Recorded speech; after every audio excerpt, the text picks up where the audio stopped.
One cannot talk about Portuguese history without mentioning the very first Portuguese to ever live. The founder, the conqueror, the great, the most Portuguese of all Portuguese. He was Portuguesing before Portugal was even a thing. Dom Afonso Henriques, the first king of Portugal. Alfonso I for France. He defined the borders and conquered most of present-day Portugal.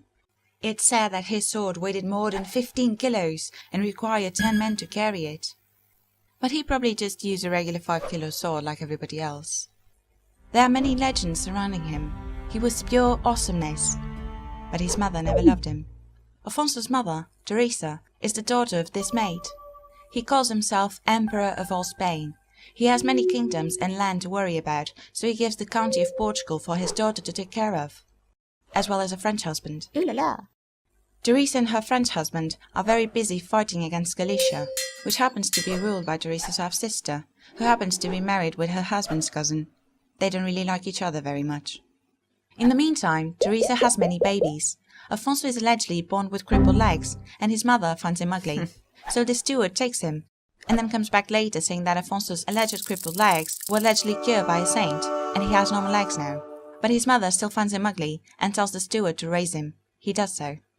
When Afonso is only a toddler, his French dad dies, and so does his French uncle, and so does his Spanish grandfather.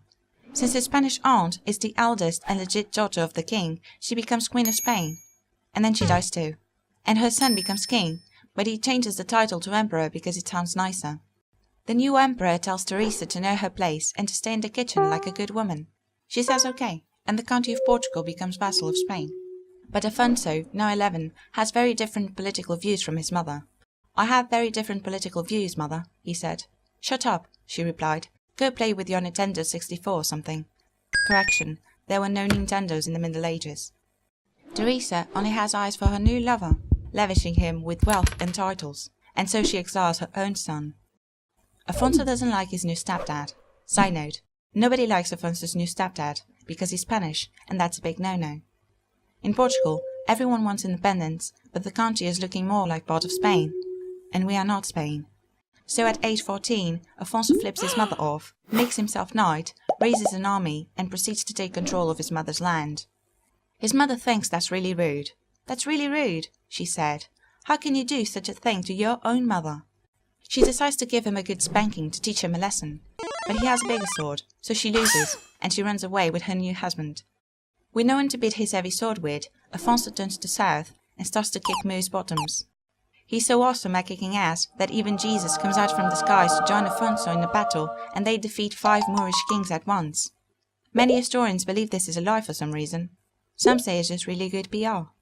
Regardless, the victory over the Moorish kings is represented in the 5 shields of the first Portuguese coat of arms, made by Afonso, an element still present in the current Portuguese flag. Everyone loves the new coat of arms, and they acclaim Afonso as king.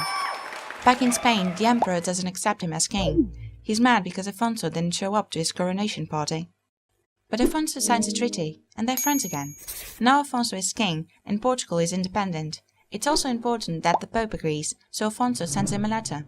"Can I be king?" he asked. "No," said the Pope. "But Jesus likes me." "No," said the Pope again.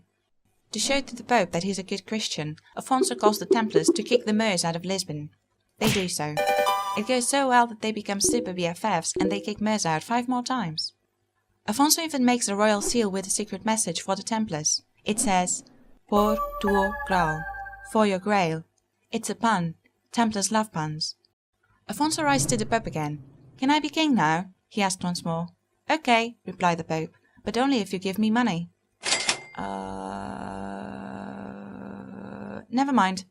Afonso is very old now, but he still beats everyone with his big sword. In one battle he falls from his horse, he hurts his leg and becomes a cripple, bringing his life to a full circle, like a poem which stanzas that rhyme.